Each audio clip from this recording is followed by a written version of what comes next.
Prabhuji, shall we begin with the program? Hare Krishna. Yes, we can start. Okay. Very good evening to the August gathering before me. Myself, Dr. Belu Gupta Arora, Assistant Professor of Law at Law Center 2, Faculty of Law, University of Delhi.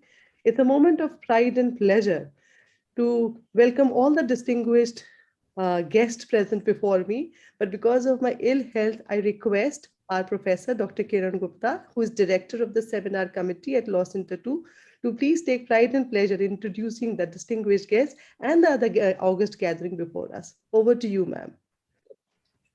A very good evening to all, and Hare Krishna to everybody.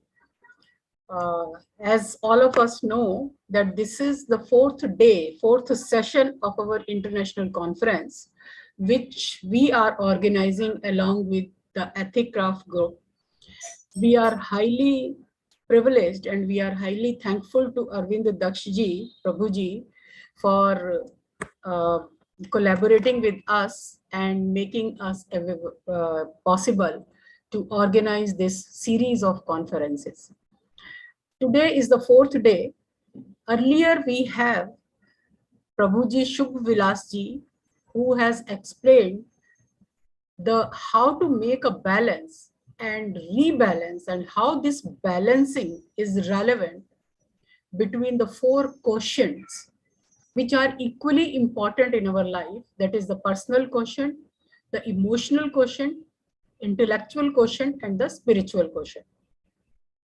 Second day, we have with us Prabhuji Shiv Kumar Rajgopalji, who told us the glories of Vedic culture and how that Vedic culture is still relevant for not our country only, but whole of the world. And how each science, whether it is art, whether it is science, whether it is medicine, whether it is mathematics, how it has been originated from the Vedic culture. The originator is the Vedic culture, and it has now been adopted by the scientists, by the mathematicians, and whatever is there in the Vedas or Vedic culture in our scriptures, it has now been scientifically verified and adopted all over the world. Yesterday, we have a session with Mr.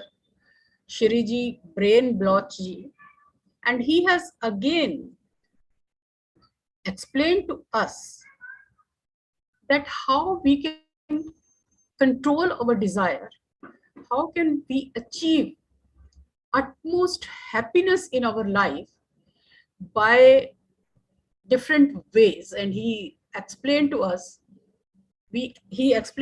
how those ways should be followed by us in our daily life.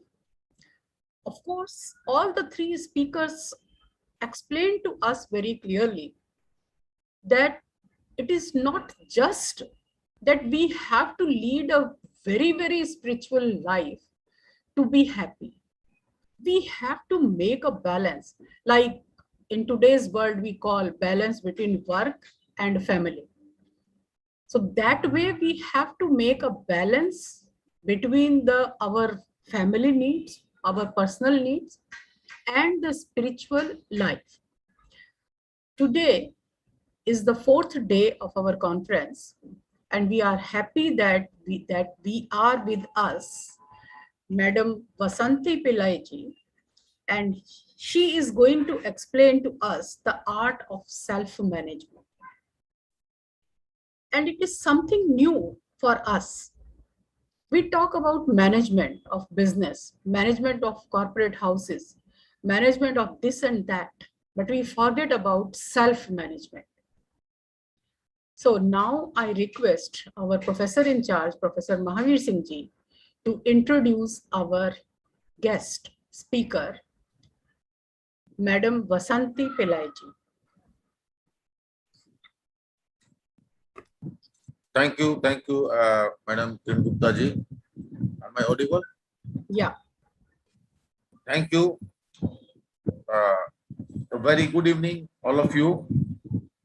Today, I am very glad and delighted welcome renowned jurist, judge, Mrs. Vasanthie Pillai ji, Magistrate, Department of Justice, South Africa, who will be addressing international webinar series on law and ethics, spiritual connect on the topic, the art of self-management. Madam Vasanthie Pillai ji graduated from the Taden University of Natal, Harvard College in 1990 with a BA degree, and in 1992 with a LLB degree. In 1995, after completing her coursework in the LLM program, she proceeded to write the attorney's admission exams and was admitted as an attorney. She then opened her own law practice and over since then has been practicing as an attorney under the name and style of Vasanthie Pillai and Associates, attending to all aspects of civil, including divorce and maintenance and criminal litigation, drafting of contracts and wills, as well as administration of deceased estates. In 2002, she was admitted as a conveyancer and expanded her practice to include attending to property transfers. She completed postgraduate certificate in education in 2006 and has used the skills she acquired to lecture law modules on a part-time basis at tertiary institutions. She presents training for the Law Society of South Africa in criminal court practice and supervises students in civil litigations case work. She has been also appointed since 2010 as an examiner for the legal education and development, and in 2020 by the Legal Practice Council of South Africa as an examiner for the attorney's admission examinations. She is occasionally called upon by the Department of Labor to serve as presiding officer in compensation fund claims and by the Department of Justice to serve as an acting magistrate. Madam, our students, our colleagues, our participants are very eagerly and very enthusiastically waiting to hear you. So I request kindly deliver your august lecture so that our students and teachers as well as other participants would be benefited from your benign and pious discussion or lecture. So I pay my wholehearted thanks to you and as well as my colleagues also who joined today, and also pay my sincere thanks to the organizing committee headed by Professor ɪḻᴛᴇʀ Gupta ji and the members of the organizing committee, our other colleagues, Dr. Belu Gupta, Dr. Nitesh, Dr. Asmi Shiva, and others. And I also pay my sincere thanks to all the participants and welcome all of you from the core of my heart. Thank you, thank you, thank you. Thank you, madam. Thank you so Thanks. much, respected PIC sir. Now I request our distinguished speaker to address the gathering. Over to you, ma'am.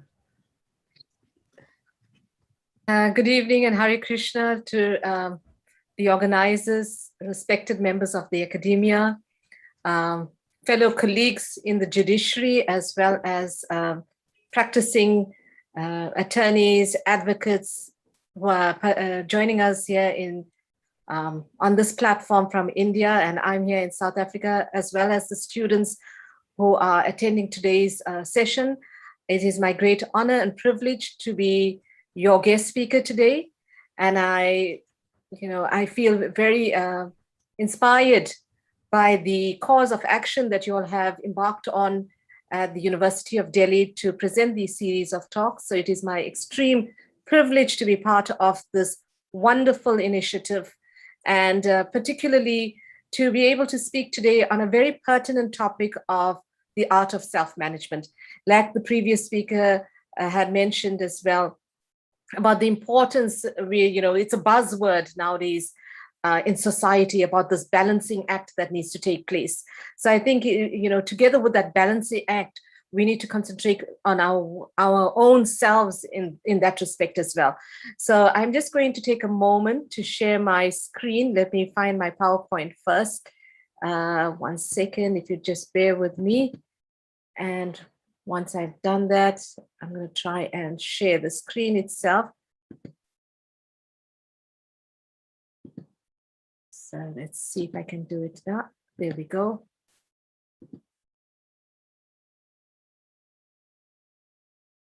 Okay, just give it a moment. And I'm not sure if you can see it on your screen as yet. We can see it, ma'am, very much. Okay. It's just I'm just a bit delayed because what is happening is I'm unable to move the slide. So there we go. Hopefully this would work now. Right, so as the topic that has been allocated to me is the art of self-management, I think it is a very important topic, like I've already mentioned, as well as the previous speaker, about our lives are so involved, particularly as those persons in the legal profession that are actively involved either in litigation, in attending to clients, and our family lives and our social lives, etc., that we need to we often find ourselves unable to cope with the pressures of life, whether it is in a personal level, on a social level, on a professional level, etc. So I think it's a very important point and topic to explore the art of self-management. So let's see if I could move the slide forward. There we go. So the focus areas of my presentation today are going to be, as I've seen that there was a write-up that was shared against with those in advertising this particular session, was talking about these kind of topics such as what is self-management? Why do we have the need for self-management? I'm just trying to move things around on my screen because my text is getting blocked. Sorry about that.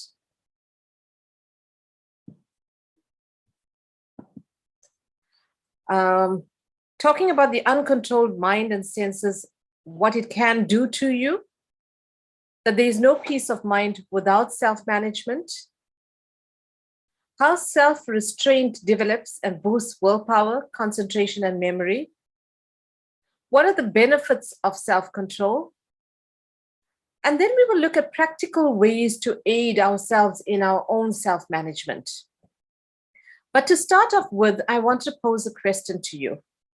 That is, what do you see as being the goal in life? What would you say is the goal of your life? And let's pause for a moment and reflect on that. So it's an introspective exercise that I'm requesting you to conduct. What would you say is the goal of your life? And just take a moment to dwell on it and the thoughts that come to your mind immediately. I'm sure that some of you would possibly say that one of the goals in life is that you want happiness. And happiness, what does happiness mean to you? And for most people, it means that you don't want worries. You want to live a carefree life. You want to feel relaxed. You want to just be you without judgments and have, every day just be on an all-time high every single day, experiencing happiness. Somebody else may say that their goal of life is to be successful. But then my question is, how do you measure success? And for some people, success is measured by the fact that they are wealthy, and we'll talk about that shortly.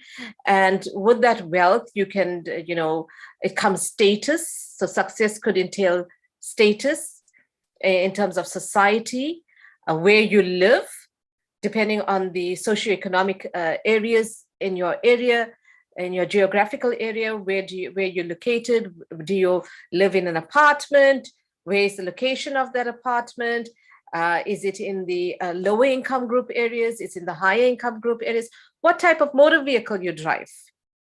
Do you have a chauffeur perhaps, as opposed to driving yourself?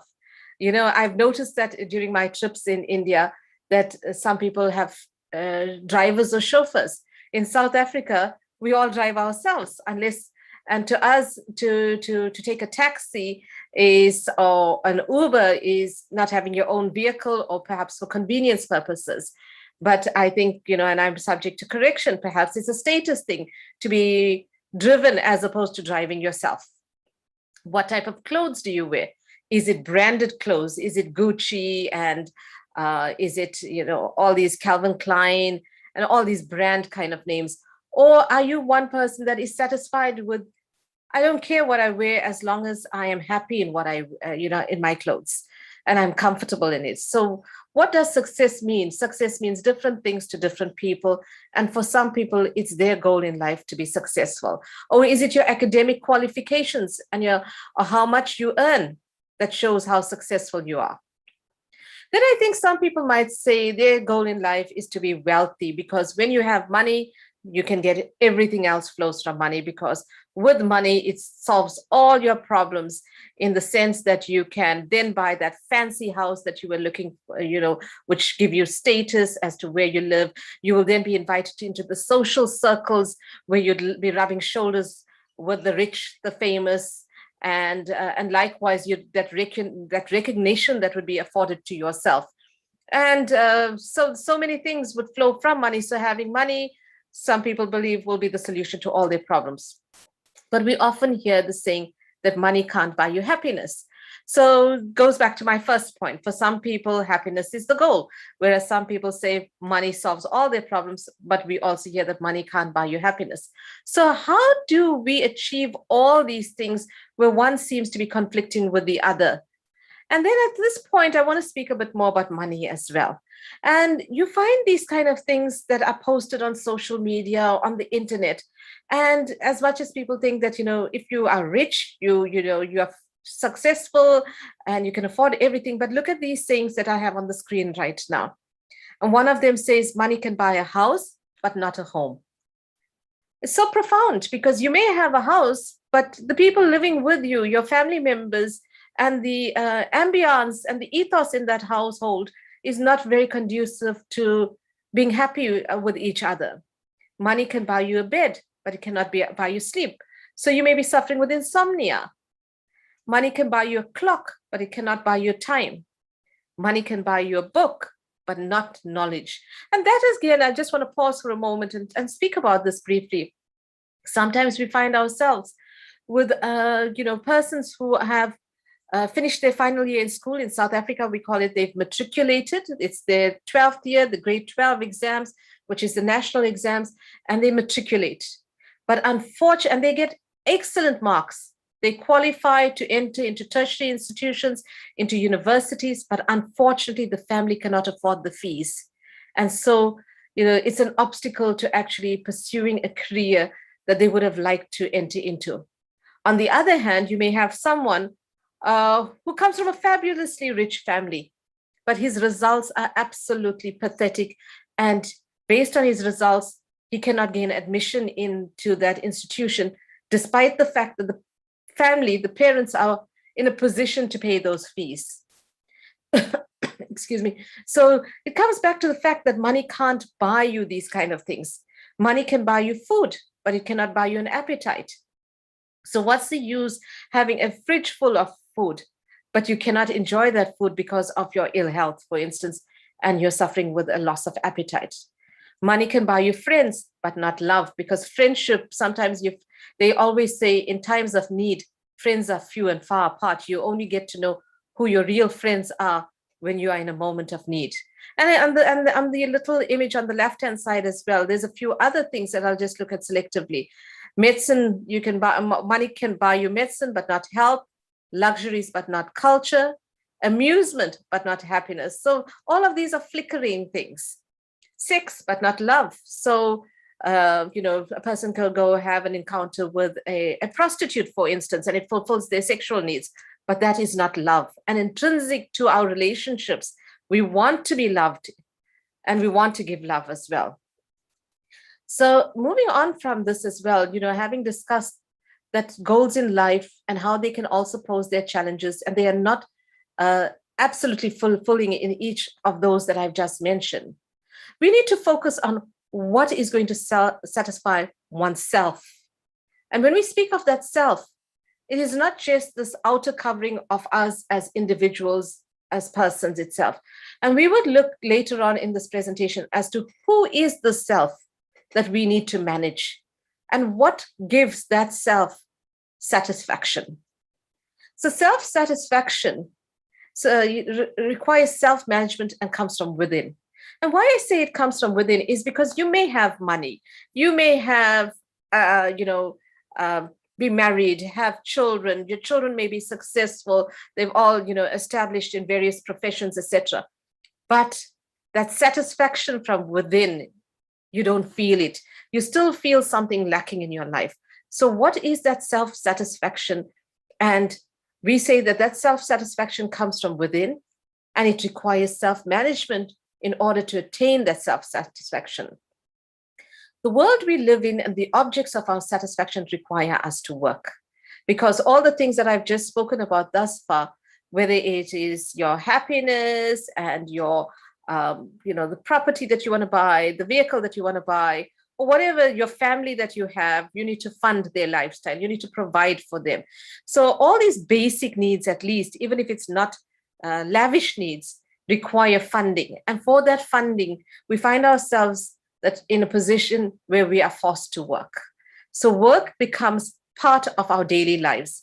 And that is, I think, for some people, primarily, that is the reason that they've studied and got themselves educated so that they could earn a decent, if not a good living, a good financial means to afford the lifestyle that they seek. But when we speak about working, we speak about, ideally we should be working smarter and not harder. So smart work means that you will save on and save on the spend of your energy. We want to focus on our relationships. If we work smartly, we will be able to not work hard. And when we are not working hard, we will have that time and that energy to invest in our relationships as well. And we see in the corporate world that in the top tier of the management structures in the corporate world, or 2% of that hierarchical structure constitutes the leadership aspect. And they work smart, whereas everyone else working under their instruction and direction, that is the 98% of the workforce beneath that top tier leadership of management, are those that are working hard to achieve the goals of that corporate entity. Hard work for those that are engaged in it literally means squeezing more things in the less time that they have at that stage. And as a result of doing that, persons begin to ignore their health, their relationships suffer, their relationships, we speak about, they don't really grow with the success, but with the smart work, your relationships will grow because you are more successful in that way as well. And likewise, it adds to the success of your relationships. I want to just pause for a moment and speak about that story that we've all possibly heard or a fable that we may have heard in growing up, the story of the goose that lays the golden egg and the farmer that had that goose, and how he would go every morning and found that golden egg that was laid there. And using that golden egg, he managed to get money for it and become, fund his needs, etc. To the point that he became obsessive with the fact that he wants that golden egg. And on each single day, the goose would lay that golden egg, and he would use that golden egg for his purposes. But greed set in. And instead of waiting for one golden egg a day, he wanted to have more golden eggs quicker, faster, to feed his needs. So in that sense, he decided, if the golden eggs are coming from within the goose, let me just open up this goose and take all the eggs that are there, and I'll get immediate satisfaction, and all my goals will be met immediately. And unfortunately, we all know what happened is that by cutting up that goose, in the search for that golden egg, the goose died, of course, and the source of those eggs were gone. So likewise, employers are focusing on that egg where they want to meet their goals. And their goals are to become rich and whatever else it is that would feed their purposes in life. And then in the pecking order, those that are providing those eggs are being compromised, are being exploited. And you as an employee, for instance, you can be replaced once that employer, when your health fails or when you reach the age of retirement, somebody else fills your position at work. The job is then re-advertised and somebody else comes for an interview and secures the job. And that vicious cycle continues, and persons' lives are destroyed in the process as well. So instead of being that egg, that golden egg for your employer, one needs to also begin to start thinking, I don't want to work hard. I want to start working smart. Yes, indeed, there's a position for everyone in life. We need each other as a support base in the fabric of society to intrinsically connect with each other. If we don't have that sweeper in the office, then the office is going to remain unclean. So there's a role for everyone to fulfill according to one's guna and karma. We have various responsibilities in life and different positions in the workforce. But at the same time, we want to avoid finding ourselves working so hard that we neglect our own selves because we are replaceable. So for our family and for ourselves, we don't need to lose those opportunities that we want to achieve in this lifetime itself, which is personal self-growth and self-satisfaction. So we need to work smarter and need to focus on ourselves as well. So why is self-management an art? I asked myself this question when I began preparing this presentation. We called it the art of self-management. So we say, and interestingly enough, I typed into the Google search bar, why is self-management an art?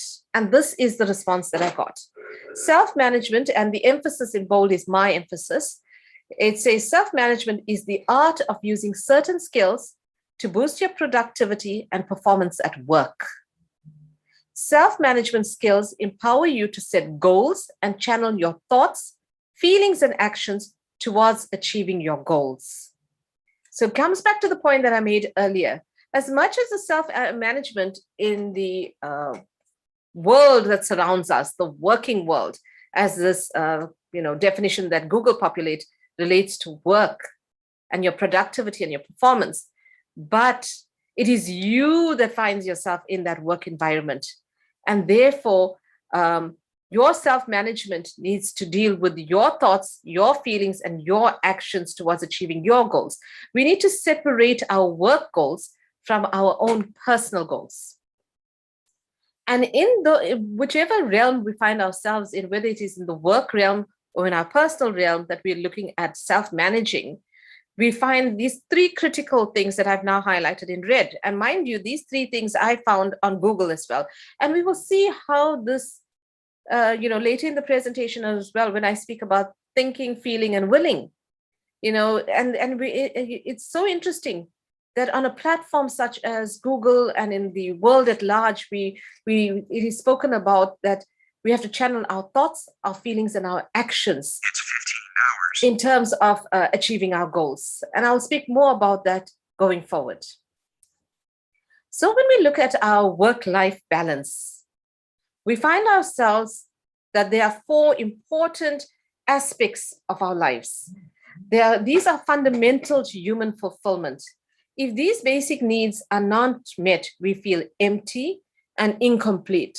So the four realms are your physical, which we will call the PQ, the intellectual, the IQ, the social or emotional aspects of your life, which is your EQ, and then your spiritual quotient as well. So each of these needs are extremely vital and important. Any of these needs that are unmet result in the reduction of the quality of your life, or at least that's how we feel. If you're in debt or in poor health, for instance, or you don't have adequate food, clothing, and shelter, you feel alienated and alone. If you're mentally stagnant, if you don't have a sense of purpose and integrity, your quality of life also suffers. Vibrant health, economic security, satisfying relationships, ongoing personal and professional development, and a deep sense of purpose contribute to create a good quality of life, or so we believe. These needs are naturally come naturally to us, and they are deep and they are interrelated to each other. And fulfilling the four needs in an integrated way is like combining elements in chemistry. So we need all of these to function as a person in achieving this balance in our lives. When we look at, and when I speak of these intellectual, social, emotional, physical, and spiritual quotients in our life, one would reflect and think about Maslow's hierarchy of needs. And we know that the basic needs are right at the bottom of that pyramid. And as you cannot progress in that pyramid, according to what Maslow has said as well, unless your physical needs are met, unless you, and then it moves hierarchically higher up to the point of self-actualization, right? The problems in life come when we're sowing one thing and expecting to reap something else. So if you are so engrossed in only meeting the needs of your job and hoping to get that self-satisfaction holistically in your life, then you are misplacing your activities, in that you can't, for instance, invest all your time and energy in just working flat out long hours and hoping to achieve a promotion at work, for instance, and think that your family life is going to be equally successful once you achieve that promotion, because in the course of doing that, you've neglected other aspects of your life, such as your social and your emotional EQ aspect of your life as well. So these paradigms created by people looking for shortcuts, advertising programs, and they're fundamentally based on quick fix solutions, because you will see on the internet, for instance, or advertised everywhere else, that these causes are being presented for how to achieve your goals, or so many different things, self-management, etc. I'm not trying to slight any one of those seminars. They all definitely add value to one's lives, but I'm saying is that we can't look for quick fix solutions, and nobody can. There's one thing where you are taught things, but how you implement them in your life to actually bring together these various and address these various needs in your life is you would be the architect of striking that own balance in your life. And we see even with our physical needs that, for instance, we need to exercise, and I'll talk in greater details about that. And we don't want to engage in a quick fix diet, for instance, where you want to lose weight and you go on this quick fix diet, you take these pills, etc., and then suddenly it has all these side effects, and because you've engaged in something without, properly attending to the actual needs of your body itself. So it's like, it's the example that can be given is a motorbike. If you're just going to be dusting that motorbike to clear out the sand and the dust from it, and that is just, and you expect that motorbike to actually work properly, and you say, but I've been dusting my motorbike every day, but it still doesn't work properly. That's not maintenance of the motorbike. You need to take it for its oil change. You need to go and service the parts of that motorbike. So likewise, we need to not just look on superficial cleansing and saying, okay, I took a shower today, so I'm clean at the moment. But we need to attend to the actual needs of that body itself. And then, of course, we need to look at our social needs, our quality of our relationships, especially the principle of trust. You would find yourself most comfortable in your circle of friends amongst those you trust the most. And trust grows out of being trustworthy yourself, out of the character to make and keep commitments, to share resources, to actually be the genuine well-wisher of someone else, and for someone to genuinely be your well-wisher as well. It's easier to get a quick fix of love, so-called love, than to be a loving person and be in a loving relationship with someone else.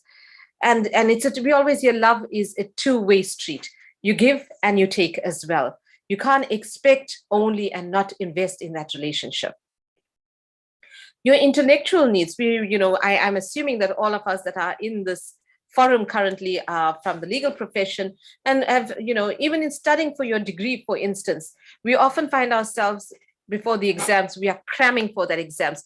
To us, that exam is the end goal of, I need to pass this exam in order to progress to the next level of my next year of the degree, or to graduate, for instance.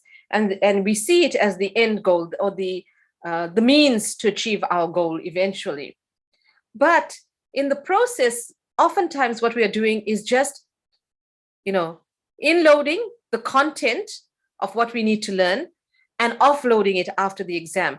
And whether we are actually taking value from what we have learned for that, how valuable that content is to us in our lives, and how it's going to add value into our lives, as well as assist us in developing our thought processes and acting as good human beings, is something that you can't just, assimilate by just memorizing and regurgitating on an exam paper itself.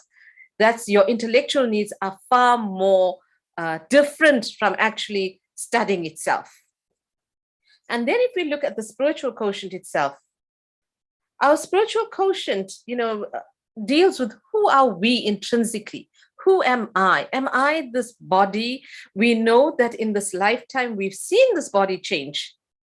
From our childhood, we've all been babies at one time, we've grown into toddlers, and then into our teens, eventually as young adults, graduated and moved on with our lives, got married, and then we've had children, and we see this cycle going on. And, but who am I? Am I this body? Because this body is changing, and when the moment of death comes, this body is just left behind, So, and in Bhagavad Gita, it is said, as the embodied soul continuously passes in this body from childhood to youth to old age, it similarly passes to another body at the time of death. The self-realized soul is not bewildered by such a change. So in that way, we need to look and focus on that self-realized soul, on that soul within ourselves, and to be self-realized, and not to be preoccupied with the outer coverings of this body, because that self-satisfaction that I alluded to earlier, that self is actually our spiritual needs, our spiritual personality. The soul is spiritual in nature, and it has, just like if we look at different entities, for instance, the fish doesn't struggle to swim, the bird doesn't struggle to fly, the cuckoo doesn't struggle to sing. So to us, spiritual activities meant to come naturally, because as living entities, as spirit souls, we find ourselves that by nature, we want to love and serve others. But the ultimate and object of our love and service should actually be, building that relationship, serving and loving God. And once that has been attained and we engage in that, every other relationship will flow from it as well. And we will find that sense of self-satisfaction only from that kind of a relationship that we will, build with in our spiritual lives with God himself. So I want to firstly look at the physical quotient, or the PQ, going through these four quotients itself. There are three major components to staying healthy. They could be termed as your diet, your exercise, and your relaxation. So regulating your eating, and there's this phrase we speak of sattvic food. You hear even in the Western world or in the English medium, you are what you eat. So so we take on the propensity of the food that we eat. We know that there are the three modes of material nature: the mode of goodness, the mode of passion, and the mode of ignorance as well. So we want to ideally transcend those three modes of material nature and not find ourselves captured by those three modes. We want to be aloof from it. We want to be even higher than those three modes. So as much as there is the mode of goodness, and we eat food in the mode of goodness, which are your vegetables, your fruits, etc. But just, the pigeons are eating vegetables as well. So what makes us different from them? So we want to be on that platform of transcending it into a higher platform. And the way we can do that with our food is to pray with our food before we eat it, offer it, give thanks for this food. And then the food becoming sanctified food, or also known as prasad, because we give thanks to God for giving us our meal. We offer it to him first, which comes back to my point earlier of as spirit souls, we want to love and serve. So if we are cooking our food in the mood of, I'm preparing it for God, I'm preparing it for Krishna, and I want to serve Krishna, and it's an act of love. This offering is an act of love. That food, when offered, and it imbibed all your positive feelings when you were preparing that meal, it then regenerates within yourself and gives you that positive vibes. It helps you both internally and externally, physically as well, spiritually. It nourishes you as well, because it serves both the purpose of providing you with your nutrition, both spiritually and materially as well. So when we eat as well, we need to, when we speak about dieting, if you eat properly, the proper foods, you don't overeat, neither do you starve yourself and go on these, extreme fasts that may exist, then you want to, you will live a healthy, balanced, diet that you will partake of. And it is said, and I think in Ayurveda as well, that you fill your stomach with 50% of food, 25% of water, and 25% of air. So you got to regulate your eating as part of the fulfilling the purpose, the function of your physical quotient as well. Exercise is another important aspect, and exercise serves the needs. And we see nowadays, gym. Everyone wants to go to the gym because by paying that gym membership, you feel more incentivized that I've got to go and have a workout. And then we start paying for personal trainers. And I must admit, I'm guilty of that as well. At one stage, I was paying a gym membership fee and never found the time to go to the gym. And someone laughed and said to me, your money is working at the gym, but not you. So, and then you find the need to have a personal trainer, because the personal trainer will help you with establishing what are your goals. Is it weight loss? Is it to build muscle? Is it cardio exercises that you need to do, or whatever it is? But exercise is so important, and it is not necessary that you've got to have money and go to the gym to exercise. Because if we look back to our forefathers, to our ancestors, and the longevity of their lives, how did they live such long lives? And how were they so healthy without the need for, and without suffering so many different ailments that currently prevail? It's because of their healthy foods.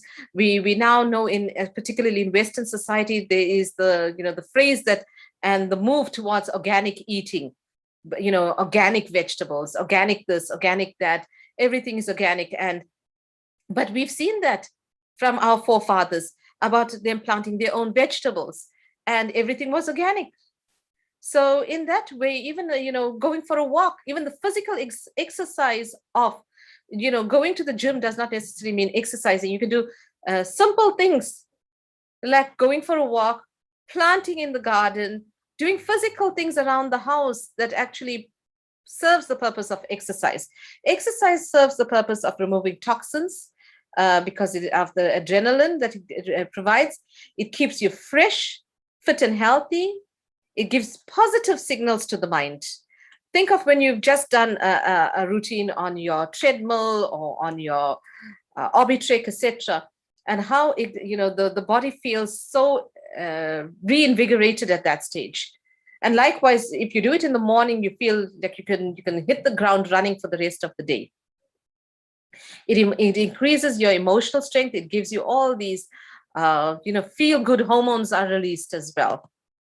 It increases the threshold of survival instinct. You feel fit, you feel active, and you feel that you can take on the world. Another aspect is your relaxation. We can't neglect our sleep, neither should we overindulge in sleeping as well. 6 to 7 hours of sleep is quite sufficient. And we hear the phrase, early to bed and early to rise makes one healthy, wealthy, and wise. So it's an important ingredient. You can't overwork and find yourself exhausted. That aspect of relaxation needs to be incorporated into your daily routine as well. An adequate amount of sleep, not oversleeping or too little sleep as well. For some people, relaxation means watching television. But we must be mindful, because when we watch television and we're watching a series, whatever series it might be, we are absorbing, mentally what's transpiring in it. And we begin to absorb the stress of the characters in these serials as well. Our emotions are also invoked when we see a tragic scene, or sometimes you find in TV series or in movies how you can witness character development or character transformation. And with that, you may begin, for instance, detesting that particular character in that television series, and you'll see with time and as the story unfolds, there's a transformation, and you begin to, and eventually when something tragic happens to that particular character, you begin to feel it, and you feel that sadness as well. So whatever it is, we begin to absorb from what we watch as well. So we need to be careful and not equate watching TV with relaxation. The kind of things that could be done for relaxation is massages, acupressure, nature cure methods as well. So what are some types of nature cure methods? Just being out in fresh air. And just like, it kind of like overlaps or correlates as well with the soothing touch of nature. Going for a walk, going for a hike on a trail, being close to nature itself, just out in the fresh air, going, away to the mountainous areas, just basking in the healing rays of the sun. I found myself, and I know in my childhood as well, growing up, we now, with the busy lifestyles that we lead, we want to dry our hair quickly after we're out of the shower. And the easiest thing is just grab the hair dryer and dry your hair. But just last week, Saturday, I found myself in the afternoon. I said, hey, it's such a beautiful sunny day. Then we're going to sit outside and take a book, or I was chanting my japa and just, letting my hair loose and enjoying the sunlight dry my hair instead of me using the hair dryer at that time. And we see as well with the outbreak of this pandemic, one of the things that we found that the doctors were saying was the importance of your vitamins, particularly vitamin D, and how we find ourselves, lacking vitamin D. And why do we lack these vitamins? It's either we don't find them in our foods anymore because we're not eating the right foods, or for instance, vitamin D is found from sunlight. But we're living sedentary lives, we are living indoor lives, and we are not getting the adequate amount of vitamin D, which can be naturally sourced from being out in the sunlight. So all of these kind of things, nature could provide to us this relaxation. Nature could, laughter, they say laughter is the best medicine. So sometimes just, it can de-stress you by just, enjoying the moment and the company of persons that make you feel happy and you can share laughter with as well. Music therapy, we see that being used with psychologists, the muscle relaxation technique that psychologists, suggest and encourage for their patients as well, because that helps you de-stress as well and provides relaxation. And I think, this aspect of sattva gun needs to also be incorporated into our mind. So we need to read mind-elevating wisdom literature. The first duty of a university, Winston Churchill said, the first duty of a university is to teach wisdom, not trade, character, not technicalities. I know we have members of the academia here, and I think one of the things that this kind of presentation, and I'm just looking at my time as well, I'm mindful of the time, is that this kind of presentation and series of talks that are transpiring is actually providing what Winston Churchill was envisioning of the first duty of a university. Intellectual education influences the head, whilst value-based education influences the heart.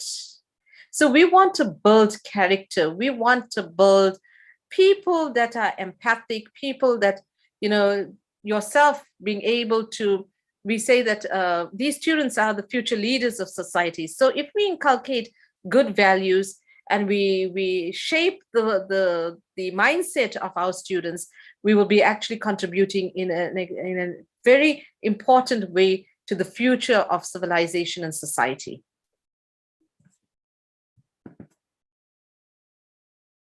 And there's another example of cool-headed Socrates and his angry wife.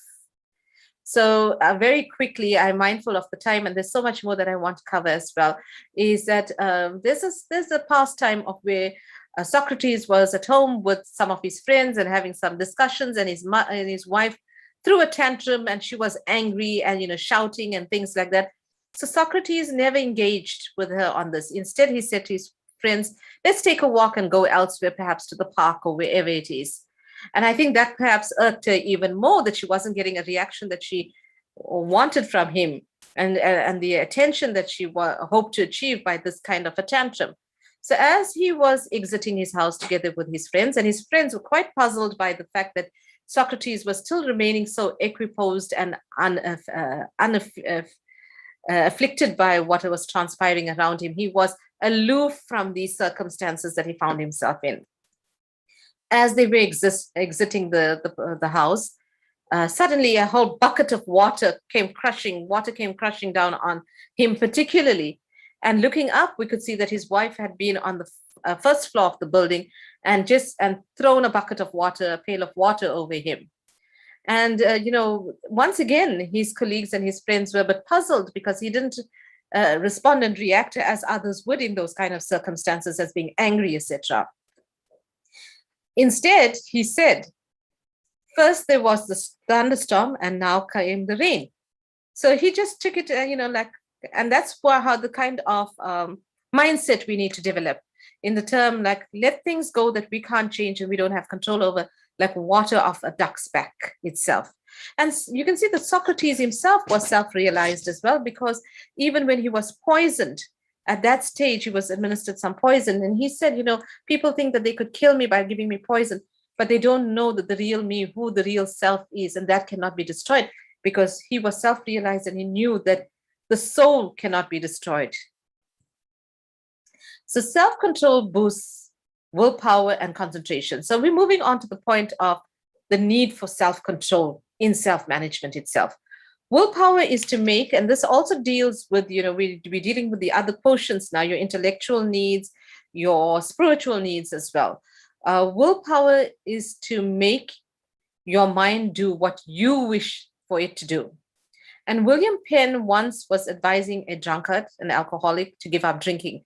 And his advice was, it's just as easy as opening the hand. So if someone puts the bottle of alcohol and liquor in your hand, if you open it, it's just going to fall down, you know, as an open hand. And that's as simple as it. And Sharu Rangnekar, a famous management consultant, said, anyone can shake his head from left to right, can reduce weight. So if you can say no by shaking your head, surely you can lose weight, because you can say no to that unhealthy food.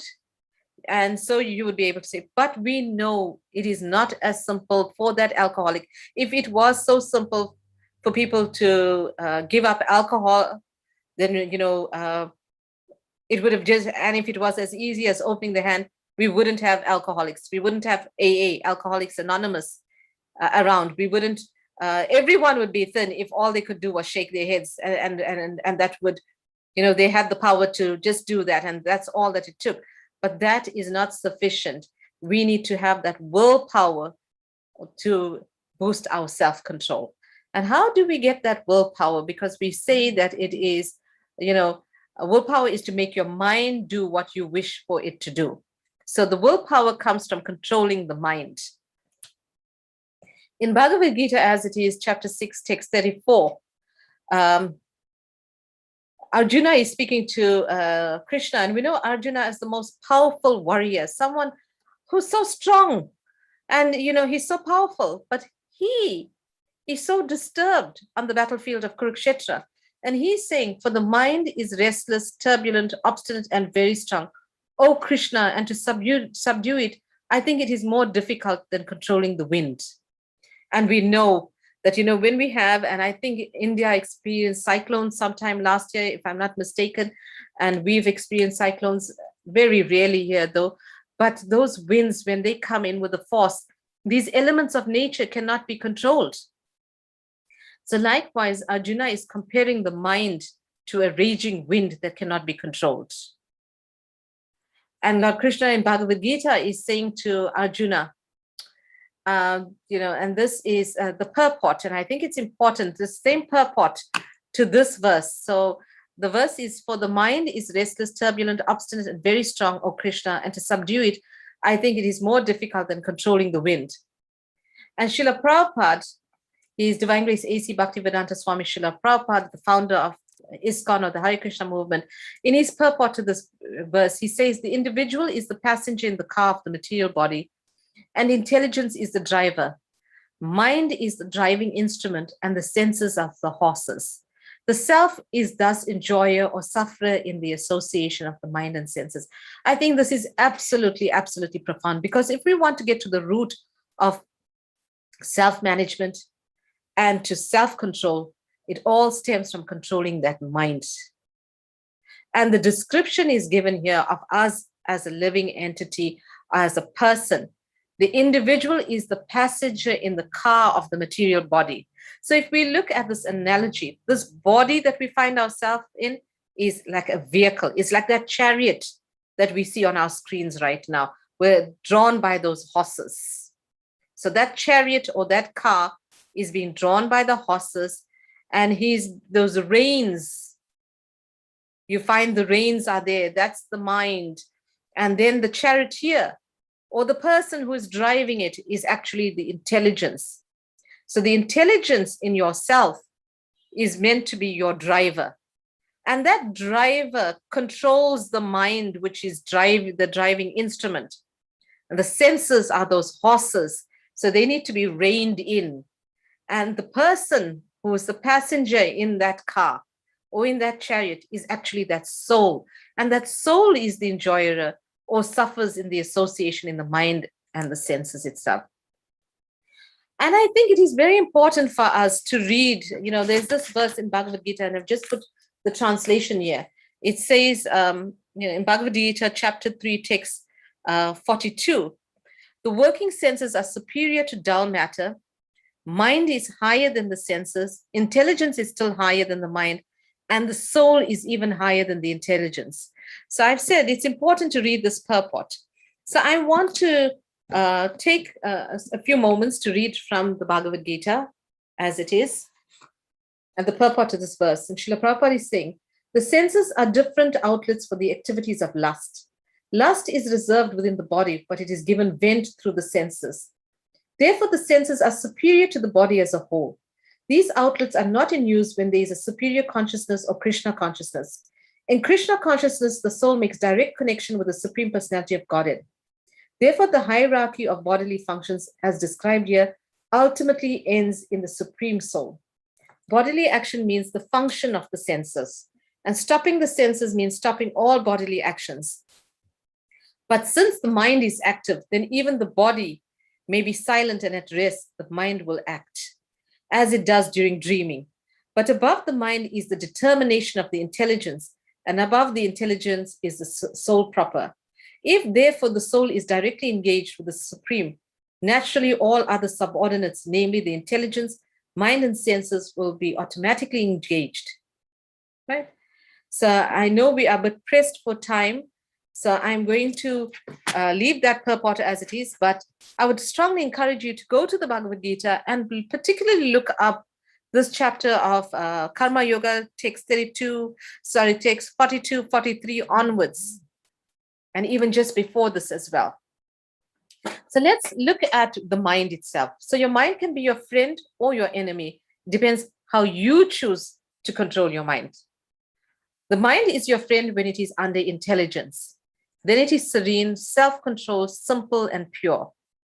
When the mind is an enemy, it is controlled from within by desire and from without by sense objects. So the sense objects, we see something, we like it, we want it, I've got to save up, to buy this, even though I can't afford it right now. Let me start because my desire is there and I want it. So I'm going to make means to acquire this. And then our mind becomes restless. It becomes frivolous and impure. If you have no control over your driver, which is the mind, your driver becomes your enemy. But if he acts according to your orders, he is your friend. Just for instance, when you are in your motor vehicle, and if somebody else is driving your vehicle for you, your chauffeur, and you've told your driver, I want you to go to the Hare Krishna temple in Delhi, in Greater Kailash, and that driver takes you somewhere else, you need to rein that driver back, and you need to chastise that driver and say to him, that is not my destination. This is my destination. Why are you taking me elsewhere? And so that driver needs to come under your control, and he works under your instruction. Right. Self-restraint develops willpower. The human mind is like an uncontrolled flood, 10,000 random thoughts a day. And we know even with, water that comes, pivoting down, in a flood itself, it can be restrained. And eventually, walls are built, there's a dam that is formed, and that's how we contain water and get our resources, which eventually can be used for hydroelectric powering of power stations, etc. So anything that can be controlled and channeled can become useful to us. So, and then we say 10,000 random thoughts a day, which equates to 7 thoughts a minute. If you learn to put restraints on your mind and learn to prevent it from wandering and give your entire attention to whatever you do, you will be able to achieve like a superhuman because you are in control of your mind. So what we put into our thoughts, we'll talk about that shortly. So we have different types of thoughts, right? We have positive thoughts, negative thoughts, and then we have necessary thoughts. We started off by saying, we find ourselves that it's become necessary to work in this lifetime, to have our careers. And then, we are accustomed to forming routines. We have to have routines. You can't decide that you're going to work at 1 p.m. today because you want to oversleep. There's disciplinary action that will take place against you because you have breached some of the rules in the workplace, and there's no control over the staff. And if everybody choose to do what they wanted to do, come to work whenever they wanted, then there'll be absolute chaos. So routine is necessary. So some things are necessary in our lives, and some things are wasteful that we have no power to change. Like the past, we can't change the past. The future, we have the power to map out our future, but we can't spend all our time just, daydreaming and having lofty goals and ideals which may not be realistically possible. So we need to withdraw our minds from the negative and wasteful thoughts and focus it on positive and necessary thoughts. And there's some of the positive and negative thoughts there that we should avoid those negative thoughts, and we should engage in those positive thoughts itself. So one way of doing that is the GIGO principle. Like if you put garbage in, you'll get garbage out. So whatever you put into your mind is what you will get out of your mind. So if you put positivity in, you get positivity out, negativity in, negativity out, good in, and you will get good out as well. So I'm not going to spend much more time, on going into too much of detail on these slides. But we can see, once again, we previously used the analogy of the driver, which we found in Bhagavad Gita. And likewise, we can see in this particular example as well, you can consider the mechanism of the mind could be compared to the intelligence being your the processor unit in your computer, being that intelligence, the mind being that software, which is the stores of thoughts, your past worries, your future dreams, your previous good, your bad experience, your perceptions, your attitudes, your beliefs, your memories. And these are, taken in by your senses, your eyes, your nose, your tongue, your ears, your skin. They absorb, they input to that software, into that computer processing unit. And then the output is the actions that are formed from what goes in here through those senses. And the output is via your hands, your legs, your speech, and your other bodily organs as well.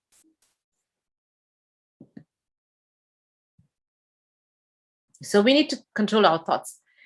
Think of earlier when I mentioned the thinking, the feeling, and the willing.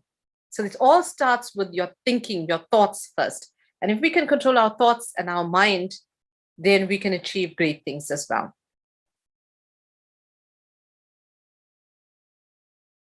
So let's look a bit about the functioning of the mind. The thinking starts off with a thought, then you feel, and eventually it is willing. And Srila Prabhupada as well, amazingly, he speaks about thinking, feeling, and willing, and how it starts off with the thought. Then we begin to yearn for something because we get this feeling, you see something on television, for instance, an advert.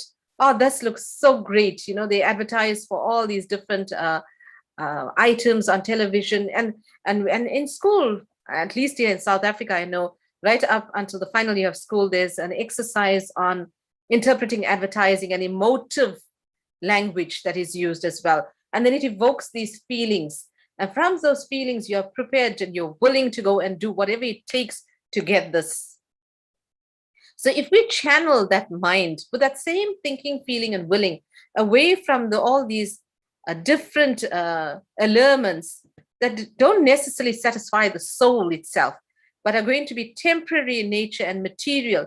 And we know with everything material, it is so temporary in nature. And then eventually, whatever you buy, even if it's clothing, we have fashion that changes over time. So we eventually discard it because it's of no value anymore and it's old fashioned and we're not going to use it anymore. But we've invested so much of our money in it, etc. So we are wrongly placing our thinking, feeling, and willing. Those same functions of the mind need to be channeled to spiritual activities, which can, help the mind focus and nourishes eventually the soul itself. So another aspect is, where do we get that willpower to control that mind from? There's two sources that could be said. One comes from your conviction, your faith. It comes from logical, systematic, and scientific understanding of principles that if we go back to Shastra and scripture and accept, and with firm conviction, these principles that are contained there as well. And then we become steadfast in our focus and in our goal. Then that would form the one part of our source of willpower. And the second part is association. Association of people who have the similar goal and who have that self-restraint will help you achieve your goal of actually self-management itself. And we can see even, in society, you think back of your campus days, for instance, the different people that you will interact, whether it's in your professional life, in your personal life, or even back in your days at college, at university, you interact with so many different people. But the important principle to bear in your association is you can have friends of all walks of life, but you take from them what is important and of value to help you in your self-management and in your goals. And you give to them what is going to help them. Do not take things that are not going to be of value to your self-management. So you need to have proper association. I mean, and you look at the principle of the importance of association as well. if you have a bag of potatoes, for instance, and if you have one rotten potato in there, it spoils the rest of the bag of potatoes as well. So you want to weed out those persons that are not going to be conducive to your growth, to your self-management, to your nourishment as a person. So association is important. And I think if you want to particularly grow spiritually yourself, which we spoke about, the Atma and the spirit soul within yourself, that nourishment and that association will come from associating with spiritual persons who are also engaging in spiritual activities amongst the devotees themselves, and persons who lead that proper lifestyle as well. So your association would also be with your guru, someone who provides you with spiritual guidance, your mentors, and there's a verse in Bhagavad Gita, Tad vidipani pratena pariprashnena sevaya upadekshanti te jnanam jnanidas tattva darshana. So one should approach a self-realized soul and take shelter of him and make inquiries. So we need to be able to inquire about these things, and that self-realized soul can impart knowledge to you because they have seen the truth. And it is, a guru is said to be one who teaches by example. So it's not somebody that can just sit and, is very learned and can recite, become a professional speaker of scriptures, but doesn't practice it himself. So we need to seek out that person and test the person. Are their lives aligned with, it said, Guru, Sadhu, and Shastra. Are they associating and are they endorsed by other sadhus, by spiritualists? Are they following Shastra themselves? So one who not only teaches principle, but lives his life with principles, only he can impart knowledge and principles behind values of life. So the benefits of mind management would then be freedom from negative emotions. It will eliminate distractions. It provides you with focus in life. It grants you peace, satisfaction, and happiness. And I think, it's important as well to give up this unhealthy lifestyle, these allurements that we find ourselves attracted to. And this picture is not very clear but you will see, here's a lady dancing, very skimpily dressed. Here's someone slaughtering the cow, for instance, and here's abortion taking place, so we need to, and here's alcohol being consumed, people gambling out there. So we want to avoid all of these kind of activities that are not spiritually nourishing to the soul itself. And what we want to do is start practicing austerity, cleanliness, truthfulness, and mercifulness. We know in the age Kali Yuga, we say, Kali Yuga, the 4 pillars of a good spiritual life is practicing austerity, cleanliness, truthfulness, and mercifulness. And these 4 pillars are being, fastly eroded within Kali Yuga. There's virtually nothing left. And when we engage in, we need to, and if you look at some of these things, for instance, there's no mercifulness because there's so many, slaughterhouses that are out there. People are consuming meat, and there's no compassion. There's no austerity because people are not regulated, and they're indulging in alcohol, they're engaging in illicit sex life, etc. So that also deals with truthfulness, gambling. That does not, those kind of activities doesn't help one become a truthful person. And not just gambling at a casino, for instance. Sometimes we to make, calculated decisions. Is that not gambling as well? Is that not us engaging in activities that leads to untruthfulness itself? So we need to inculcate a healthy lifestyle by practicing these 4 principles, which can be done. Because if we look at the 4 regulative principles that initiated devotees within the Hare Krishna movement vow to maintain, it is no meat eating, which includes fish and eggs, and we don't consume alcohol, we don't consume, even tea. It needs to be, there's no caffeine. We should have nothing with caffeine in it because those are intoxicants. And then, the other principles are no illicit sex life, Sex life should be for procreation itself, so that we can bring forth into the world children, and the next generation could be, make that difference to society itself, because they imbibe what we put out to them as well. So no illicit sex life, no meat eating, no gambling, and no intoxication. If we can follow those 4 principles in our lives, no meat eating, no intoxication, no gambling, no illicit sex life, we've literally come to the platform of human life. Because other than that, if we are engaged, what would we be engaging in? Eating, sleeping, mating, and defending, which is literally what the cats and the dogs do as well. All animals do the same thing: eating, sleeping, mating, and defending. Human beings do the same thing. But what sets us apart from being that, having those animal propensities, is if we begin to evolve our consciousness. And as much as we need to eat, we sleep, we mate, and we defend where necessary, we do not become preoccupied with those things. We begin to transcend those things, and we become, we identify not in that mundane lifestyle, but we look at spiritual nourishment. And like I said earlier, is at the time of death, the soul is going to transmigrate, and our destination and the body that or where the soul goes to next, and what body it takes, is determined by our thoughts at the moment of death. So thoughts can only, and what you think about at the moment of death can only come by practice. You can't say, at the moment of death, I will think about Krishna, and therefore I will remember him and I'll go to Krishna. And I can say that from my own personal experience as well. Many years ago, I think it might have been about 18 years ago or so, crime is quite prevalent here in South Africa, and I think it's prevalent elsewhere in the world as well. So I was hijacked at gunpoint in my car, and I immediately said to the hijacker, you know what, here's the keys. I wasn't going to, fight to save my car. I'd rather save my life. But I subsequently realized, when that person had a gun at my head, did I at that moment even think about Krishna? Because there's no guarantee. We might find ourselves in an accident.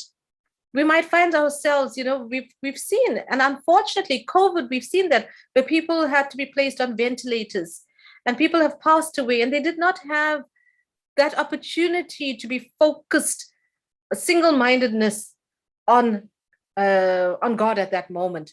So there's no guarantee. But if you continuously to practice on a daily basis, meditating and chanting God's names, chanting the Hare Krishna mantra, it becomes second nature, that when the moment of death presents itself, you will automatically think about it, because it becomes part of your being, your practice. We hear practice makes perfect. So if you do something, and we see that when you first, if you drive a motor vehicle, before you learn to drive the motor vehicle, it was like so difficult to now focus. I've got to look ahead. I've got to check my rear view mirror. I've got to check my side mirror. I've got to steering control. I've got to change gears. And, when you first get behind that steering as a learner driver, you find it difficult to do all these things multitasking at the same time. But with practice at driving, eventually it comes naturally when you're driving. Automatically, you're looking through your rear view mirror before you change lanes. You're not consciously doing these things. So likewise, if we practice our chanting every day, we will automatically think and do that at the moment of death as well. And I think that's important as well in our self-management, is including these spiritual practices on a daily basis. So the heart of, and here we're saying it's no longer the art as in ART, but the heart of self-management is to regulate all one's activities to gain control over the mind and senses. So regulation is the real key. He who is regulated in his habits of eating, sleeping, recreation, and work can mitigate all material pains by practicing the yoga system. There again, I'm referring you to Bhagavad Gita, chapter 6, text 17, and I'm strongly encouraging you, after the session at least, or these series of talks, to go and read the Bhagavad Gita and read and ask questions. And the way you can do that is, of course, like I've said previously, seek out a guru, go to the temple, the Hare Krishna temple there in Delhi, and attend the satsang and ask your questions as well.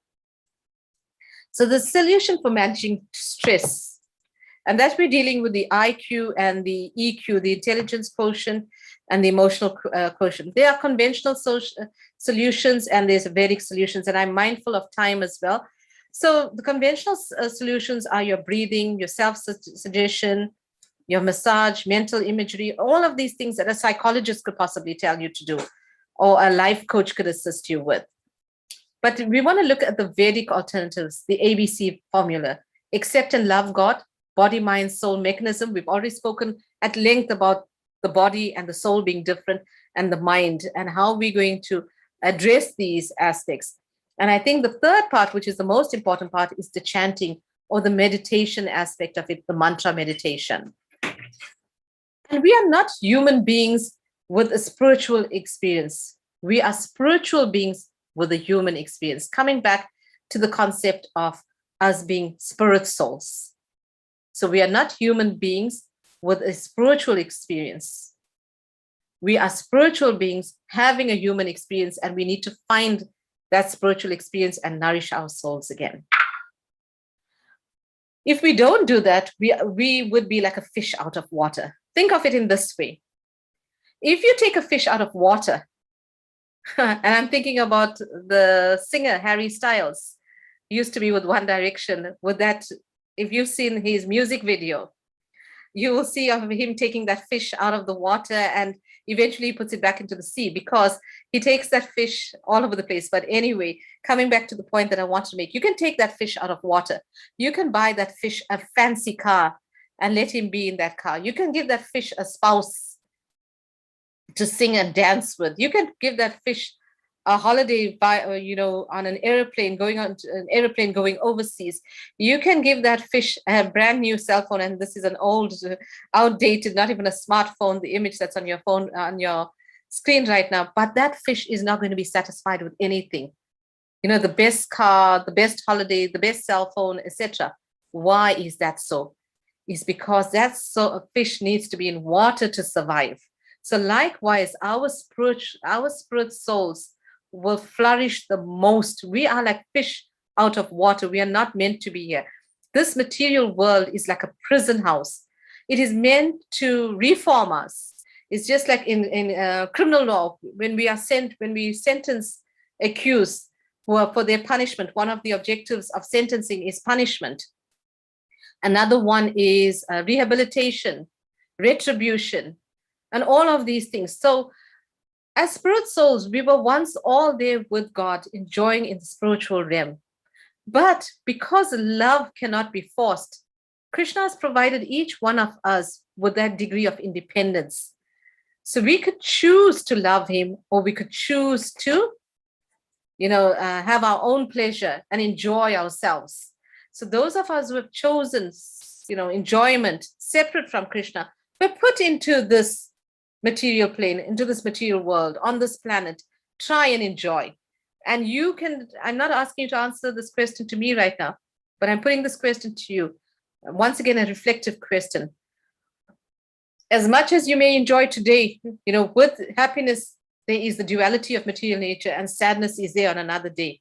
We cannot be fully satisfied because we are fish out of water, and we need to get back into the spiritual plane itself, to find that self-satisfaction. And for the soul to be fully satisfied is by re-establishing our lost loving relationship with Krishna. Unfortunately, we must identify with the body, because it's like this motor vehicle. If you keep on taking care of the needs of the body, I'm not saying neglect the body. You need that body to be fit and healthy. And that's why we dealt with the physical quotient earlier, so that you can achieve your purposes. But the real person that needs, or the self that needs, to be taken care of, is that spirit soul itself. And we should not identify with the body solely. So how do we, the spiritual quotient, how do we, help ourselves spiritually? By our self-management and our spiritual quotient is by chanting and prayer.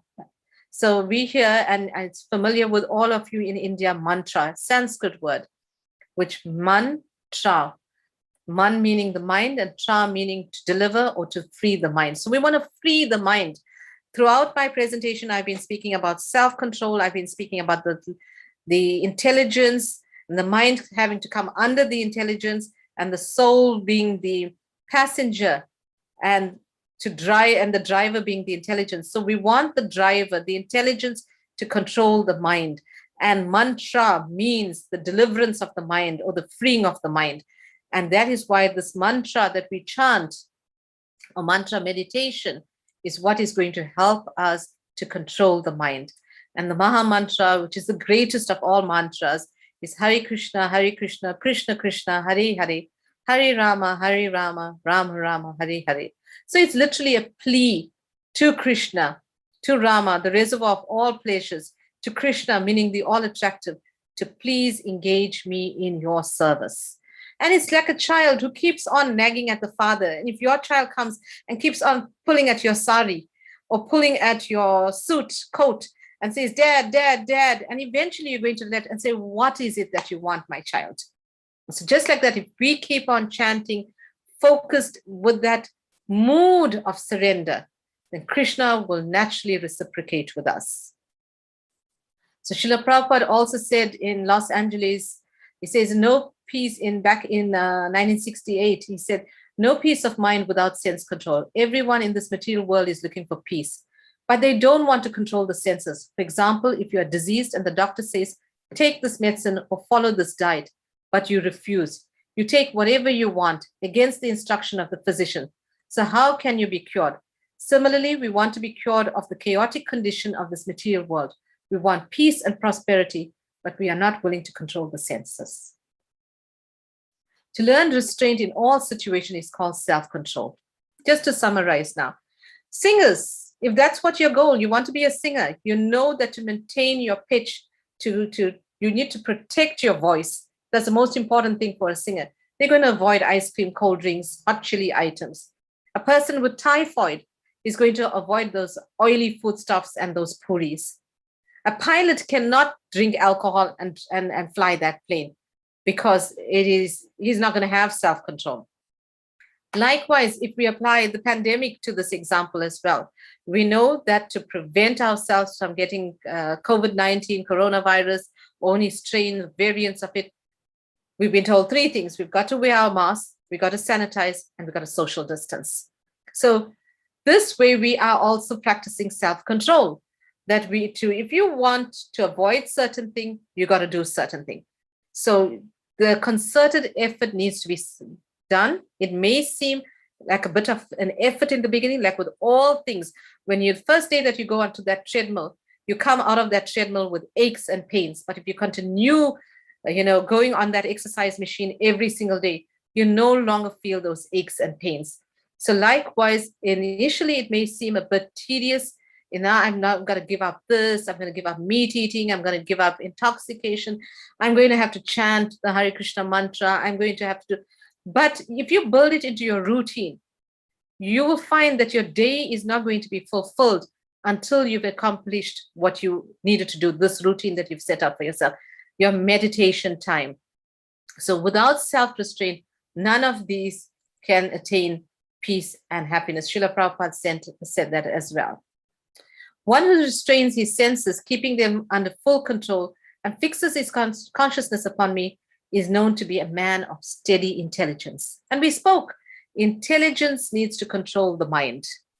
And Lord Krishna is saying this in Bhagavad Gita, chapter 2, text 61 as well. One who restrains his senses, keeping them under full control, and fixes his consciousness, his self, his soul upon me is known to be a man of steady intelligence. So my Lord, my dear Lord, you are so kind that you are giving me your association in the form of your holy name, and this holy name can be chanted in any situation. There are no hard and fast rules for chanting Hare Krishna.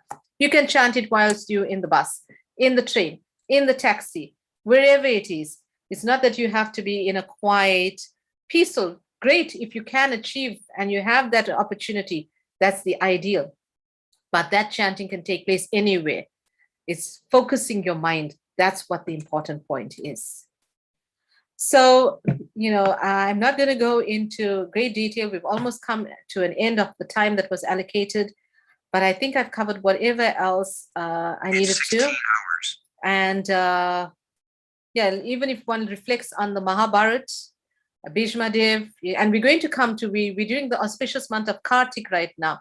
So during the last 5 days of Kartik, maybe when you have the opportunity to measure, concentrate and to focus on those last, on Bhishma Panchaka, those last 5 days of Kartik. And then maybe you want to also at that time focus on these things. Go and look up Bhishma Dev's instructions and maybe try and inculcate those as your 5 last Bhishma during Bhishma Panchaka. Maybe take a vow that I'm going to do all of these things as per Bhishma Dev's instructions. So finally, our call for action, the ABCD formula. What I'm requesting you humbly to do is to take good positive association of saintly persons.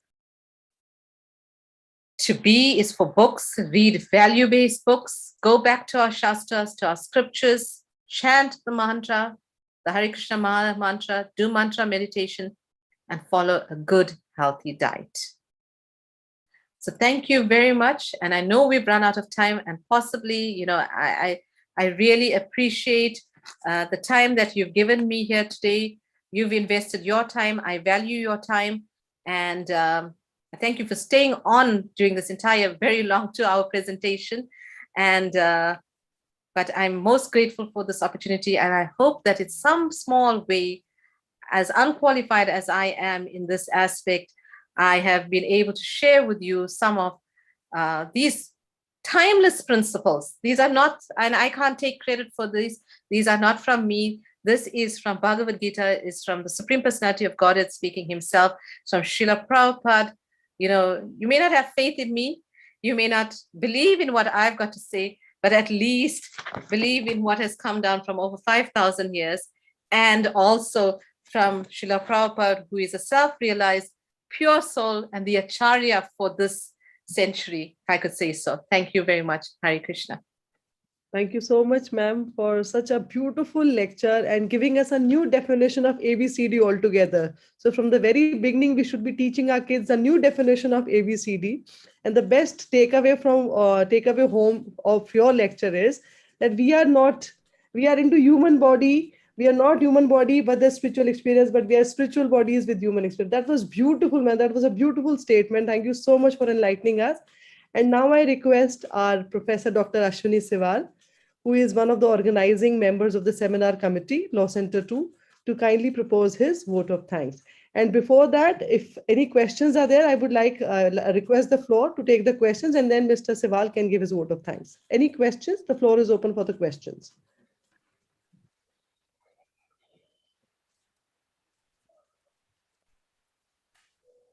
You can please post your questions in the chat box.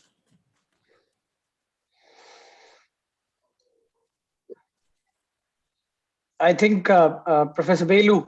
Yes. Yeah, good evening. I think it is the time to, extend the vote of thanks. Yes. If there would be any questions, we will collate those questions and forward it to the guest speaker for today. Okay. So please go ahead with your vote of thanks, Mr. Sewal. Yes. Okay, thank you very much for providing me this opportunity to extend a vote of thanks to our worthy guest for today. I would rather take this opportunity to even Sewal, incorporate. can you switch on your camera, please, so the organizers can take a picture? Please. Yeah, it is open. It is open. Now it is. Thank you so much. Okay. Yeah, I said that I would rather take this opportunity to even extend my vote of thanks to those worthy speakers for our previous discussions. The conference has seen versatile personalities still devoted to the Krishna, to spirituality. The very first speaker for our international conference on law and ethics was Mr. Shiva Kumar Rajagopal, advocate and lecturer, Singapore. And I'm seriously, very happy to note that he is the lecturer for intellectual property law, as it is also one of my domain areas. And I also noticed that he is the Global Lecturer Award winner in 2018 for the same. So these kind of personalities, we were blessed with in this particular event. Then we had another, very renowned speaker with us, Mr. Brian Bloch, Ombudsman for the United States Department of the Interior, Washington, D.C. So we were blessed with his presence also. I was partially, to be very honest, I partially attended his session. I could not able to attend the full session because of some urgency. We had another interesting speaker, Mr. Shubha Vilas, the author of, several motivational books, and he's a motivational speaker too, right? So these kind of speakers we have witnessed. And today, on the last day, we are blessed to have amongst us Miss Vasanthie Pillai. She's a magistrate at Department of Justice, South Africa. And I am to be very honest, when she started speaking in the beginning, I was sitting at home at my chair and, listening to her views. When her lecture progressed, I felt like moving out with my cell phone, wearing an earphone, and I literally went for a 8 kilometers walk while listening her discourse, because I learned that it is really necessary to strike a balance between, the physical quotient and the intelligence quotient.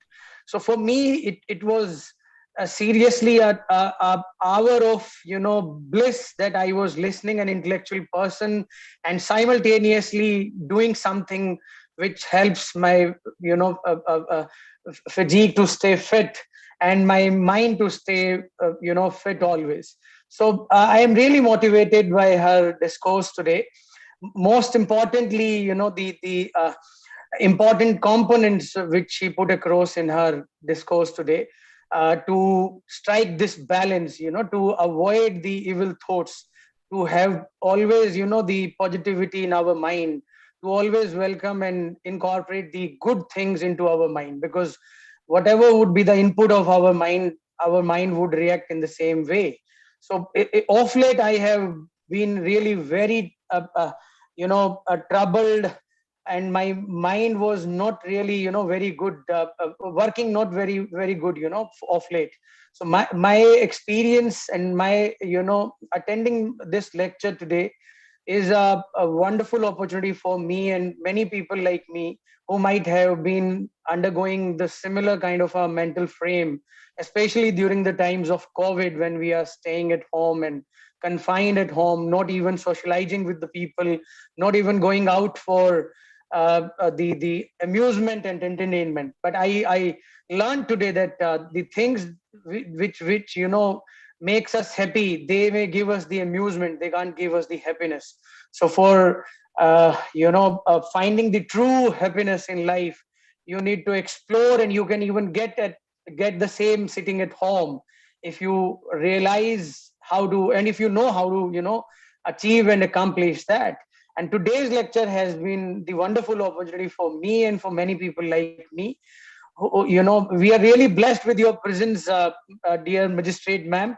And we, Law Center 2, the entire fraternity at Law Center 2 are really very grateful and indebted to you for giving us this excellent lecture and this exposition on your thoughts and on your way of life. I also extend wholehearted thanks to the organizers of this particular event, specifically my learned and very endearing and dear senior colleague, Dr. Professor Belu Gupta, the very dynamic and very excellent teacher of her subjects. And I also take this opportunity to extend a grateful, a heartfelt thanks and gratefulness to Dr. Professor Kiran Gupta. She has also been the strength of pillar, and I have noticed that she is consistently and constantly, motivating us and attending all the events, not even missing for even 1 minute any of these events, which is remarkable at her age, So I really thank you, ma'am, for this. I also take this opportunity to thank the organizing team, which comprises very dynamic learned colleagues. Specifically, if I name them, Dr. Saurabh Rana, Nitesh Saraswat, Eklavya Anand, including myself, though I have not really done anything, to be very honest, in systematically, helping them, but still, uh, it makes the efforts of whole to make our event successful. And lastly, I thank the professor in charge of Law Center 2, the worthy professor in charge, Professor Mahavir Singh Kalon, who is the indispensable entity for giving the uh, go ahead to any of the events, and he is also the strength of pillar for all of us, and he is always available anytime for any sort of help. So thank you so much, sir, for providing us the strength and permission for organizing this event. I also lastly emphatically point out that this is a sui generis event, which the law faculty, or for that matter any of the law schools in the country, might have witnessed. So these kind of events are really imminent and necessary in these times. We should not confine ourselves to study law and its core subjects. Rather, we must explore the connect of the law with the spirituality, which this event successfully have done. So thank you so very much, organizers, the speakers in their absence, if they are not available with us, and our today's speaker, excellent speaker with us. Thank you so very much. Thank you all. Sival, thanks our collaborator. It is because of them. Yes. Prabhuji, Yes, Arvind yes, Dakshidi. thank you, We need thank to, you, we need thank to you. thanks Ethicraft club team. They have worked day in and day out. Arvind Daksh, Madhav Das, Prabhuji, we need to thank you. So Dr. Sival, over to you to please extend a word of thanks. Dr. Sival, you are muted. Dr. Sival, you are muted. Dr. Sival, you have to unmute yourself. Yeah, thank you so much. I Yes, have yes. unmuted myself now. Actually, the host had to give the permission to unmute. The host has now given the permission. Thank you very much. I'm so sorry that I could not, name and include Prabhuji's, name in it. So Ethicraft Club and all the dignitaries who have been involved in successfully organizing and, collaborating with us. I extend on behalf of Faculty of Law Center 2, heartfelt thanks to all of them, including the student volunteers. I must not miss their name. There are several students who are very dynamic and very, you may say, keen in organizing these events, and they're very helpful. So thank you all the volunteers. Thank you all the people who are involved into managing the digital aspects, the dissemination and broadcast of this event, online dissemination and broadcast of this event. I believe Professor Gupta, I have Yes. and Yeah. Professor You're thanked Belu. enough. Thank you so much. Thank you so much, Thank Dr. you. Sival. Thank you so Yeah. much. Now, ma'am, before we take your questions, I think Arvind Daksh, Madhav Das, Prabhuji needs to make some announcement. Prabhuji, over to you. Yeah, thank you so much, all the organizing teams, to Dr. Mahavir Singh ji and Kiran Gupta ji, Belu Gupta ji, everyone, Ashwini ji, and thanks to Vasanthie Pillai ji. She has joined us. She has taken out time. Um she has to check papers of exams there, judicial exams. But with my humble request, she has accepted my proposal and she has given her words of wisdom. It's a great opportunity for us. And with this regard, I want to announce here that because ma'am has given so much reference from Bhagavad Gita in her lecture today, so it's an happy news that in December 1st week, we are going to launch an course on Gita and principles of justice. That theme is Gita and principles of justice. And that course will be specifically for law professionals and specifically for law professionals like lawyers or judges and students, professors, for them we are going to launch. And this is an announcement from my side. And in that course also we will invite international guests, faculties from our side, and they will give sessions. And in that we will do 18 sessions, because Bhagavad Gita contains 18 chapters. So in those 18 chapters, we will give 4 to 5 principles of justice from each chapter, and we will cover that in 18 weeks. In every weekend, like in every Saturday, we will do one session for 2 hours, and we will cover one chapter of Bhagavad Gita. And in 18 weeks, we will cover whole Bhagavad Gita with 4 or 5 principles of justice from every chapter. So like this we have planned, and we are going to launch it in December first week. For that we will also extend our helping hands to Dr. Mahavir Singh ji, that if he will help us, then we will of course surely spread this teachings and wisdom words from Bhagavad Gita, like ma'am has told today, the mechanism of mind, how the body chariot analogy, and how this mantra works, helps us to control the urges of mind, mind's demand. So like this, there are various principles which we can learn from Bhagavad Gita.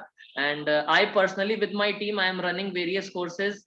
And for this Delhi University itself, I am running a course named as Gita Mritam, with more than 2,000 students are participating. So we have already completed 14 chapters of that. And almost with last 2 months we are doing that course for Delhi University students, and in various universities we are doing these courses. So for law professionals also, we are going to launch this course in December first week. So you all are invited. We will share our information with Belu Gupta ma'am and Kiran Gupta ma'am. So you all are heartily invited for that course, and we need your help and support for the success of that course also. So thank you so much for your Thank you, Prabhuji. Thank you. So, ma'am, can we take your questions? Shall I read the questions for you, ma'am, from the chat box? Thank you, Prabhuji, and we assure you that we will extend our all cooperation and support regarding your coming lecture, regarding your coming, launching of this kind of, pious program, and we'll discuss accordingly in our at our center. Thank you for the kind invitation. Thank you so much, sir. So, ma'am, the question is, dear ma'am, my question is, how can we check that we are going on right path of self-management?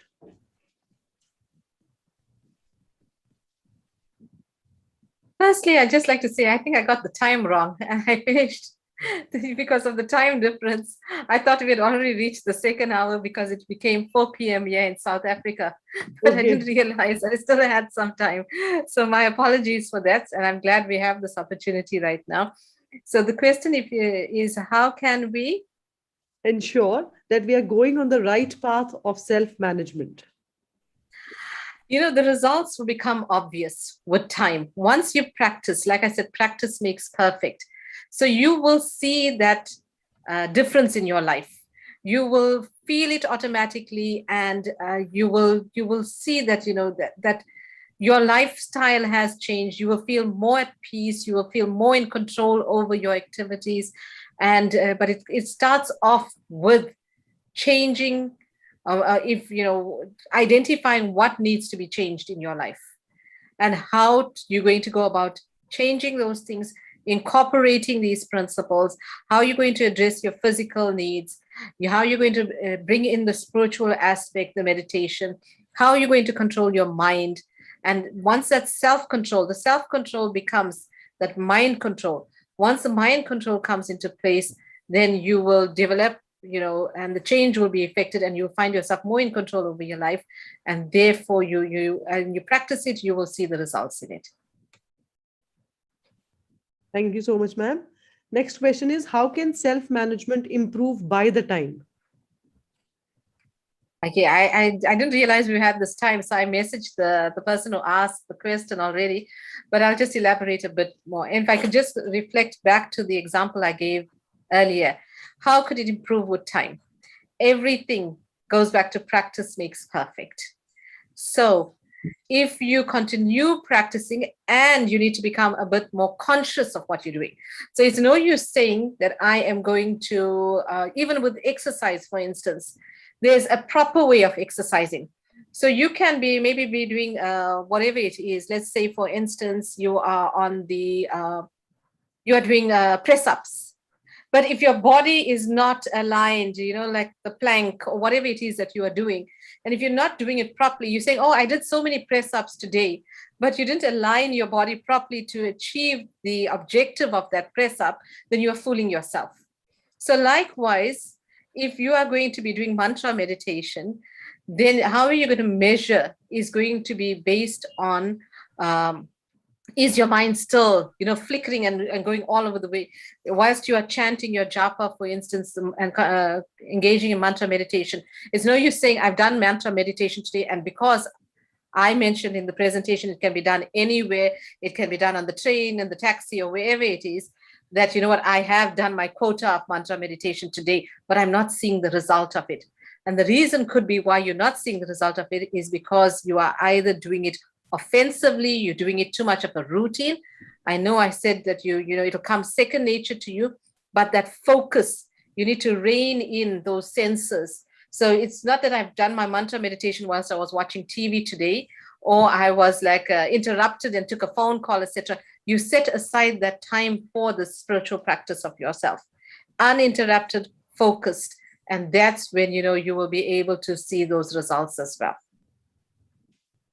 Thank you so much, ma'am. I think these were the only questions which were there in the chat box. So are there any questions from the floor? Any more questions? So I think, ma'am, with this, we can end our session by extending our, again, heartfelt thanks to you and to all the distinguished guests and our professor in charge, our Dr. Kiran Gupta. Thank you all of you. Thank you, Prabhuji. Again and again. Session. Thank you, Madam Gupta ji. Thank you, Belu. Thank you, Dr. Siwal. Thanks. Thank you, Bihari Lal ji. Thank you, Bilal ji. Thank you. Thank you so much, ma'am. Thank you, sir. Thank you. Happy Diwali in advance to all of you. Happy Diwali in advance to everybody. And regarding the certificates, all the participants will get their certificates within a week. Okay, within this week, they will get their certificates, like starting from Monday, of course. So within next week, they will get with their participation certificates. For that, I request, please fill the feedback forms. With regard of these feedback forms only, we will give them participation certificate. Thank you so much. Thank you so much. Thank you.